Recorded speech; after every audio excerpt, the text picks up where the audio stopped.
दोस्तों नमस्कार, मैं उमेश कुमार कुशवाहा। बरसात का मौसम चल रहा है अभी और बकरी पालकों के लिए बरसात का मौसम बहुत ही खतरनाक होता है। तो आखिर क्यों पुराने लोग या विशेषज्ञ या ट्रेनर ये बोलते हैं कि बरसात में फार्मिंग नहीं करना चाहिए, और यदि आप करने का सोच लिए हैं तो क्या क्या सावधानी आपके पास होना चाहिए, इस बात के बारे में आज पूरा वीडियो में हम समझेंगे। तो वीडियो में अगर आ गए हैं तो वीडियो को लास्ट तक बिल्कुल रुक कर देखें, क्योंकि बकरी पालन में यही सब जानकारी आपको काम आएगा। क्योंकि बकरी पालन में इन्हीं सभी बातों को आपको जानना बहुत जरूरी है। बहुत तरह के चकाचौंध हाईटेक फार्म आप देख चुके वीडियो में, और जगह जगह के वीडियो आप देखते हैं, तरह तरह के सीन आपको मिलता है, आपको मजा आ जाता है और उस वीडियो को बहुत ज्यादा लाइक करते हैं। लेकिन अगर ये सही तरीका रियल फार्मिंग अगर आपको समझ में आ जाए और मेरा बताने का तरीका या भी जो विजन मेरा है, जो मैं बताना चाह रहा हूं, अगर मैं बताने में सफल हो जाऊं तो एक लाइक वीडियो में जरूर करेंगे, एक कमेंट जरूर आप करेंगे। यदि बकरी पालन आप करने का प्लान किए हैं या वर्तमान में कर रहे हैं, बरसात के मौसम में बचने के लिए आपको क्या क्या करने चाहिए, आज के वीडियो में पूरा हम समझेंगे। जैसा कि आप देख रहे हैं कि सभी जगह पानी पानी हो चुका है, चूंकि इधर बरसात लगातार हो रहा है, यानी पानी लगातार हो रहा है, और उस बीच में हम बकरी पालन कर रहे हैं। और बहुत सारे किसान भाई इस बरसात के मौसम से जूझ रहे हैं। अभी बरसात का शुरुआत है, अभी लंबा समय बरसात हम लोग को झेलना है। तो किस तरीका से बकरियों को हम रखते हैं ये भी आपको समझना है। आपको एक बात का ध्यान रखना होगा कि स्लेटेड फ्लोरिंग, ऊंचाई पे लोग बकरी पालन करते हैं, यानी चाली नुमा जगह बना के बकरियों को रखते हैं। हम भी छोटे बच्चों को उसी तरीका से रखते हैं, मेमनों को, जो भी हम आपको दिखाएंगे। लेकिन बकरियों को हम नीचे ही रखते हैं, क्योंकि स्लेटेड फ्लोरिंग जो आप सुनते हैं या कल्पना करते हैं, इतना भी आसान नहीं है बनाना। उसमें बहुत ज्यादा इन्वेस्ट करने पड़ जाते हैं और हम सभी के पास उतना बजट होता नहीं है। तो जो भाई नीचे कर रहे हैं फार्मिंग, यानी जमीन पे फार्मिंग कर रहे हैं, उनके लिए बरसात का मौसम बहुत ही खतरनाक हो जाता है। लेकिन जो ऊपर में कर रहे हैं, फ्लोरिंग बना के कर रहे हैं, उनके लिए बहुत ही आसान हो जाता है। तो हम नीचे फार्मिंग कर रहे हैं और बाड़ा का स्ट्रक्चर, जैसा कि हम कई बार चर्चा किए हैं कि 3 भाग में हमने बनाया है। एक अंदर का एरिया है, ये बीच का एरिया है और ये बाहर का एरिया है। तो चूंकि अगर हम लगातार अभी बारिश हो रहा है और बारिश में भी बकरियों को हम खिला रहे हैं, तो बकरियों को बाहर में बरसात में भी लगातार खिलाने के पीछे बस कारण ये है कि हमने ये जो करकट है, समझने का ये प्रयास करें ताकि आप भी इसी तरीका से बना पाएं। करकट को हमने आगे, यानी लगभग 4.5 फीट आगे निकाल दिया है, यानी बकरी से भी 2 फीट वो आगे की ओर है। तो जब पानी, बरसात का पानी करकट के ऊपर जब पानी आता है तो पानी बाहर निकल जाता है, तो बकरियों तक वो पानी नहीं पहुंचता और बकरियां बाहर रह के खाना खा लेती है। देखिए बिल्कुल सभी बकरियां बाहर है और अपना चारा खा रही है। चारा में हम क्या दे रहे हैं, हरा चारा क्यों रोके हुए हैं, इन सभी बातों का चर्चा हम वीडियो में करेंगे। बस वीडियो में आप बने रहें। तो अगर बरसात में अगर हम बकरियों को बीच में कर दें, क्योंकि बरसात तो लगातार हो रहा है, छूट ही नहीं रहा, छूटता है थोड़ा सा अभी रफ्तार कमा है पानी का, फिर से तेज हो जाएगा, ऐसा ही चल रहा है। तो अगर इस हालात में हम अगर लगातार बकरियों को बीच में रखेंगे तो बकरियां मल मूत्र का त्याग करेगी और फिर नमी बन जाएगा। और चूंकि हमें अभी 2-3 महीना सामना करना है बरसात का, तो मुसीबत हो जाएगा। तो यदि आप नीचे में फार्मिंग कर रहे हैं तो 2-3 एरिया जरूर बनाएं, यानी 2 सूखा एरिया जरूर बनाएं और एक बाहर घूमने के लिए बनाएं। तो अभी बकरियों को मैं पूरी रूप से, चाहे बारिश जितना भी हो जाए, मैं बाहर ही खिलाता हूं। लेकिन अगर बहुत ज्यादा पानी आ जाए, यानी बहुत ज्यादा हवा के रफ्तार के साथ पानी आया और इधर की ओर आने लगे पानी का बौछार, तो मैं गेट खोल के बकरियों को अंदर कर देता हूं और इसमें ये रेस्ट लेती है। और अभी जबकि बरसात आराम से हो रहा है, कोई परेशानी नहीं है, और पानी अभी हो रहा है और कोई अगर परेशानी नहीं है, बकरियां बिल्कुल खा रही है, कोई दिक्कत नहीं है, तो मैं इंतजार करता हूं पूरी तरह से इन्हें भरपेट खिलाने के बाद शाम के समय गेट खोलता हूं और बकरियां बीच में आती है और इस तरीका से पटरा गिरा देता हूं और इस पर सभी बकरियां बैठ जाती है। इसी तरीके से यहां से वहां लगा हुआ है। तो यह प्रक्रिया हम करते हैं ताकि बरसात में हम तरह से बकरियों को नमी से बचा पाएं। यदि बहुत ज्यादा हो जाए, बरसात का सामना बहुत ज्यादा करना पड़े और या बकरियों का संख्या बहुत ज्यादा हो, चूंकि अभी बकरियों का संख्या मेरे पास कुछ कम है, जितने बच्चे तैयार थे वो सेल हो गए और बाकी बच्चे तैयार हो रहे हैं। तो जब ज्यादा बकरियों का संख्या होता है या फिर बहुत ज्यादा नमी लगातार बकरियों को रहने से बन जाता है, तो हम अंदर के एरिया में कर देते हैं, वो भी हमने सुरक्षित रखा है।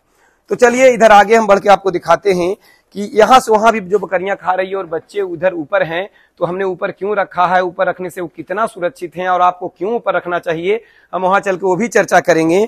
अब यहाँ हम बता देते हैं कि देखिए हमने सूखा चारा में दलहनी चारा रखा है और गेहूं का चारा भी स्टोर करके हमने रखा है। अभी चूंकि बरसात में खेत में भरपूर मात्रा में हरे चारे मेरे हैं और थे, यानी थे उनके लिए बोल रहा हूं जो जल जमाव के कारण खराब हो चुके हैं और अभी हैं उनके बारे में बोल रहा हूं जो ऊंचाई पर मैंने बोया है और वो अभी बचे हुए हैं। लेकिन लगातार बारिश होने के वजह से चारे गीले हो जाते हैं और गीले चारे बकरियां खाती नहीं हैं और खतरा भी बना हुआ रहता है खिलाने पर, इसलिए हम चारा अभी बंद किए हुए हैं, हरा चारा और सूखा चारा ही खिला रहे हैं।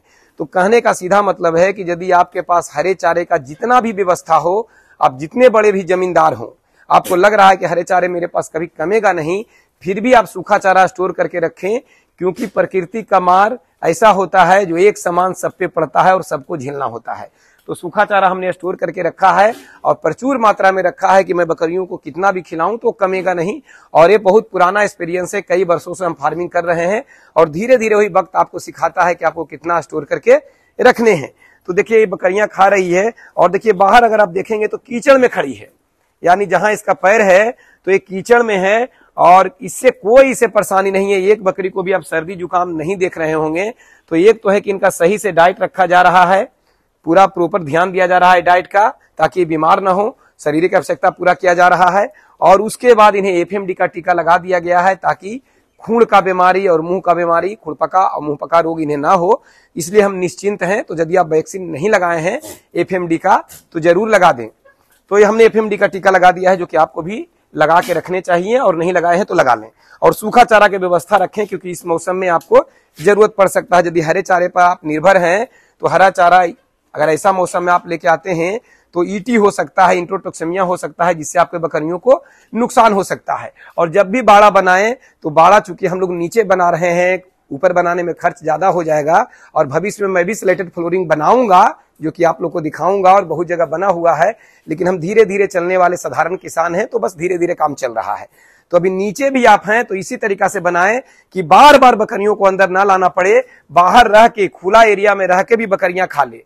यानी खुला एरिया में आप करकट इतना आगे की ओर कर दें कि पानी आगे जाए और यहाँ पानी ना आए, ताकि जिस तरीका से इधर देख रहे होंगे कि बकरियां खा रही है और बाहर बरसात हो रहा है फिर भी बकरियां खा रही है, कोई दिक्कत नहीं है। अभी तो थोड़ा सा रफ्तार पानी का कम हुआ है, बहुत तेज पानी भी होता है तो भी बकरियां बाहर खा लेती है और रात में ही मैं अंदर करता हूं। यानी ये निश्चिंत हूं मैं कि भाई रात में ही अंदर करना होगा, पूरे दिन बाहर रहेगी। अगर मैं पूरे दिन ही अंदर कर दूं तो ऊंचाई पे रहता तो बकरियां मल मूत्र करती नीचे जाता, लेकिन अगर नीचे ही रखना है तो वो भी गीला हो जाएगा और इस बात का सामना आप कर रहे होंगे। तो उस गीलापन से भी बचने के लिए क्या करना है उस पर भी हम चर्चा करेंगे। चलिए अभी हम आपको दिखाते हैं कि हर सूखा चारा को जो हमने स्टोर करके रखा है आपको भी इसी तरीका से करके रखना है और इसके आगे फिर मैं बच्चों के बारे में चर्चा करूंगा। तो सूखा चारा का स्टोर करना इतना जरूरी है कि जो अभी नहीं करके रहे होंगे, जो स्टोर नहीं किए होंगे, वो बिल्कुल पछता रहे होंगे। तो देखिए हमने सूखा चारा का स्टोर करके गेहूं का और मसूर, चना, जो भी दलहनी चारे हैं उसका और उधर गेहूं का हमने स्टोर करके भरपूर मात्रा में रखा है। और यहाँ आप देख ही रहे हैं, इसके अलावे घर पर भी एक स्टोर रूम है जहां हमने चारा और दाना स्टोर करके रखा है। तो बस बताने का मतलब सीधा है कि एक रियल चीजें आप देख रहे हैं जो कि आपको करना होगा। और हम बकरी पालन में आज तक वही बताते आए हैं जिससे आपका बकरी पालन सफल हो। दो तरह का वीडियो का सामना आपको करना पड़ता है। एक वीडियो तो वो होगा जहां आपको सिर्फ नफा दिखाया जाता है, एक वीडियो आप चैनल पर वो देखते हैं जहां सिर्फ आपको करोड़पति बनाया जाता है, आपको सपने दिखाए जाते हैं और आप खुश हो जाते हैं। लेकिन मैं अपने चैनल पर आपको बस ये बताता हूं कि आप बकरी पालन कैसे करेंगे, क्योंकि यदि आपको करने आ गया तो फिर तो आप कमा ही लेंगे। लेकिन मैं कभी ये चर्चा नहीं किया कि आप इतना कमा के इतना हो सकते हैं। ये निर्भर करेगा आपके मेहनत पर, आपके घर, आपके एरिया में जो संसाधन है उसके ऊपर निर्भर करेगा और आपके मेहनत पर निर्भर करेगा। तो देखिए यहां से आपका दम व्यू दिख रहा होगा। लाइट भी दिन में ही मैंने इसलिए जला दिया है ताकि थोड़ा सा वीडियो क्लीन आए, नहीं तो इस समय लाइट जलाने का कोई मतलब ही नहीं है। और बस देख लीजिए कि यहाँ से बकरियां बाहर से अंदर की ओर खा रही है। मैं बार बार बोल रहा हूँ, एक ये नया चीजें हैं कि बाहर में बारिश हो रहा है, बकरियां बाहर से अंदर की ओर खा रही है। अंदर के एरिया को बिल्कुल साफ कर दिया गया है। जब शाम होगा तो बकरियों को अंदर कर देंगे, या भी बहुत ज्यादा पानी हो गया तो अंदर करेंगे। तो ये बिल्कुल डायरेक्शन आप देख लें, इस तरीका से आप अगर बनाते हैं तो आपके लिए बहुत ही अच्छा होगा। क्योंकि मैंने बहुत उतार चढ़ाव जीवन में देखा और मैं गंगा किनारे रहने वाला आदमी हूं, मुझे हर साल फ्लड का, बाढ़ का सामना करना पड़ता है। उसके देखते हुए मैंने इस तरीका से स्ट्रक्चर धीरे धीरे करके बनाया और आज मुझे कोई तकलीफ नहीं है, कोई परेशानी नहीं है, चाहे जितना बारिश हो जाए, चाहे जो दिक्कत हो जाए। बकरियों के लिए मैं बिल्कुल निश्चिंत हूं कि इन्हें कुछ होना जाना नहीं है। चलिए अब इधर आते हैं। हमने बच्चों को ऊपर रखा है, इस केज के ऊपर 4-4 महीने, 4.5 महीने के, 3.5 महीने के एज के इस टाइप के बच्चे हैं जो सभी केज के ऊपर हैं, इन्हें भी चारा दिया गया है, सूखा चारा और दाना मिश्रण मिला के दे दिया गया है और ये भरपेट खा चुके हैं, इसलिए अभी नहीं खा रहे हैं।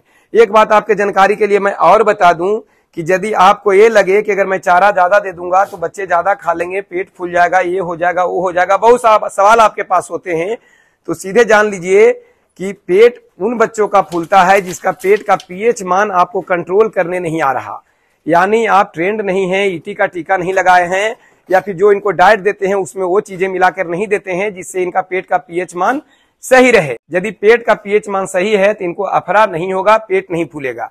देखिए इस बच्चे को अगर आवश्यकता है तो ये खा रहा है, जिसको नहीं खाना है वो अपना आनंद ले रहा है मौसम का। तो इसी तरीका से अगर चारा इसमें डालकर भी आप रख देते हैं तो जिनको जरूरत है वो खाएंगे, जिनको जरूरत नहीं है वो नहीं खाएंगे। आपको ये नहीं सोच के चलना है कि अगर मैं ज्यादा चारा रख दूंगा तो ये ज्यादा खा लेगा और इसका पेट खराब हो जाएगा, ऐसा नहीं है। मैं इतना बकरी के बीच में आपको बता दूं, किसी एक को भी दस्त कहीं से नहीं है, जबकि लगातार मैं चारा देकर ही रखता हूं, क्योंकि बारिश का मौसम है, बार बार बाड़े में आकर इनको डिस्टर्ब करना उचित नहीं है। तो आराम से खाते रहते हैं और हम इन्हें दे के रखते हैं। और आप ये देख लीजिए कि इधर लगातार 1 महीने से चल रहा है बरसात, रुक रुक कर, इधर फिर लगातार हो चुका है। तो हमने बच्चों को ऊपर रखा है और हर बच्चे का इसमें वजन 20 किलो 25 किलो लगभग है। इधर जो बच्चे हैं 12 किलो 13 किलो के बच्चे हैं, इससे आगे हैं, इससे छोटे बच्चे आगे हैं। तो इतना लोड भी बच्चों का है, फिर भी हमने जाली पे रखा है, लोहा का हमने जाली बना दिया है। आप प्लास्टिक स्लेटेड फ्लोरिंग या लकड़ी का भी बना सकते हैं। और जमीन से हमने 2.5 फीट ऊंचाई पे रखा है। मैं मानता हूं कि बच्चे जो ऊपर पेशाब कर रहे हैं, नीचे पेशाब आ रहा है तो नमी बन जा रहा है, गीला गीला हो जा रहा है, लेकिन यहाँ का अमोनिया गैस यहाँ तक नहीं पहुंच सकता, यानी अमोनिया गैस भारी होता है, बच्चों तक नहीं पहुंचेगा तो बच्चे सर्दी जुकाम और बाकी बहुत सारी बीमारियों से बचेंगे। जैसे उधर भी दिख रहा होगा आपको कि सभी बच्चे ऊपर हैं और नीचे जाली से जो भी मैग्नी मूत्र करते हैं वो नीचे गिर जाता है और सुबह शाम इसका सफाई कर दिया जाता है। तो इस तरीका से अगर छोटे बच्चों के लिए अलग एरिया बनाते हैं जहां बच्चों को ऊंचाई पे रखते हैं, तो खास करके बरसात में, सर्दियों में, और मैं तो कहूंगा कि बाकी सभी दिन भी, गर्मी में थोड़ा होता है कि आप नीचे रख लिए, फिर भी खतरा रहता है, धूल मिट्टी चाटने से भी बच्चे बीमार होते हैं। अगर हमने ऊंचाई पे रखा है तो बच्चे को धूल मिट्टी चाटने का कोई मतलब ही नहीं होता और बच्चे बिल्कुल हाइजेनिक रहते हैं। इनको चारा दाना दे दीजिए, मजे से खाते हैं, सारा सुविधा इस पे दीजिए इनको और बच्चे बिल्कुल सुरक्षित रहते हैं। जब तक इंट्रोटॉक्सेमिया का वैक्सीन न लगा लें, बच्चों को अगर नीचे नहीं उतारते हैं तो आप बच्चे ज्यादा से ज्यादा बचा पाएंगे। अब आपका सवाल रहेगा कि जो बाहर में बकरी पालन करते हैं उनका बच्चे तो नीचे घूमते हैं, तो भैया जो बाहर में बकरी पालन करते हैं उनका हर एरिया इंफेक्टेड नहीं होता, लेकिन अब फार्मिंग कर रहे हैं, स्टॉल फीड पे कर रहे हैं, इतना दुनिया इनका संसार है, इसी में मल मूत्र बकरियों को करना है, बच्चों को करना है, तो ये मिट्टी जो भी है इंफेक्टेड होता है, चाहे जितना आप सफाई कर लें, और आवश्यकता अनुसार इसमें बहुत सारे कीटनाशक वगैरह देने होते हैं, तो वो जहरीला हो चुका होता है बच्चों के लिए। बच्चे चाटते हैं तो पेट में दर्द, दस्त होना, बहुत तरीके की बातें हैं, और बच्चे का मोटिलिटी होता है, नाभि इंफेक्शन, बहुत तरीके की चीजें हैं। तो बच्चों को अगर स्टॉल फीड पे आप फार्मिंग कर रहे हैं तो बच्चे के लिए ऊंचाई तो सुनिश्चित जरूर करें। बाहर वाला से अंदर वाला का तुलना करना गलत है, क्योंकि बहुत सारे कमेंट का सामना मुझे करने पड़ते हैं, क्योंकि वो तो बस उतना दुनिया देखें, वो अपना बोल देते हैं कि बाहर में तो सदियों से ऐसे बकरी पालन हो रहा है। मैं कौन सा चांद पे से आया हूं, मैं भी जानता हूं कि बाहर में सदियों से बकरी पालन हो रहा है खुला में, लेकिन वो खुला में हो रहा है, यही बड़ी बात है। लेकिन यहाँ बंद में हो रहा है, तो बंद एक एरिया होता है जहां गंदगी होता है, चाहे हम जितना भी साफ कर लें, और मजबूरी है स्टॉल फीड पे करना। तो बस तरीका यही है कि बच्चों को ऊंचाई पे रखें, बकरियों को बरसात में बिल्कुल जितना हो सके नमी से बचाएं, और नमी से बचाने का तरीका हमने आगे बताया है। शाम के समय आग में लोहबान, आग जलाने के बाद लोहबान, अजवाइन, चंदन लकड़ी, गूगल, ये सब कोई एक चीज डाल करके धुआं जरूर करें, ताकि पूरा बाड़ा आपका सैनिटाइज हो जाए, सूक्ष्म जीवाणु जो बरसात में पनप जाते हैं उनका खात्मा हो जाए। इन बातों का ध्यान रखें। संभव हो तो प्रतिदिन, और नहीं तो हालात ठीक है तो हफ्ते में 2 दिन बुझे हुए चूना, यानी जो चूना खराब हो चुका, पाउडर हो चुका है, उसका पूरे बाड़े के अंदर भुरकाव करें, उससे भी बचाव होता है।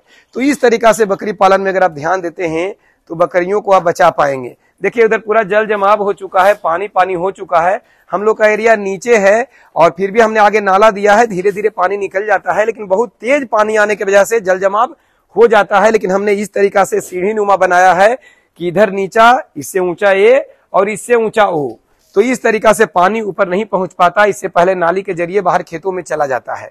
और बकरियों को खिलाने का तो हमने बताया ही कि चाहे जितना बारिश हो जाए बाहर रह के भी बकरियां इसी तरीका से खा लेती है। तो इस तरीका का वीडियो बरसात में मैं आपके बीच में लाता रहूंगा। वीडियो लास्ट तक अगर आप देखे हैं तो एक कमेंट जरूर करके जाएं और एक लाइक जरूर करें, वीडियो को भी शेयर करें। और एक बात जान लें कि यदि आप बकरी पालन में बिल्कुल सीखना चाहते हैं, एक एक पहलू को समझना चाहते हैं, तो आप ये इंतजार कर रहे हैं कि या ये वीडियो आएगा तो मैं देख लूंगा और सीख लूंगा, फोन करके पूछ लूंगा, तो ठीक है, फोन आप किए, मैंने नहीं उठाया, मुझे गाली दिए। इसी तरीका से धीरे धीरे आप सबको गाली देंगे। कोई एक बार उठा सकता है, 2 बार हमेशा नहीं। इसलिए खुद जानकार बन के करें, एक उस्ताद जरूर बनाएं। बिना गुरु का कोई ज्ञान नहीं होता, चाहे किसी भी धर्म का कोई हो। उस्ताद होना बहुत ही जरूरी है और वही आपका रास्ता दिखाता है, बेड़ा पार करता है। तो हजारों चीजें होते हैं जिसे आपको समझना है, एक एक पहलू को समझना है और आपका नंबर वहां सेव होता है ताकि आपको समय पर वो काम आ जाए। और एक एक चीजें सिलेबस बस A से लेकर Z तक आपको समझा दे ट्रेनिंग के रूप में।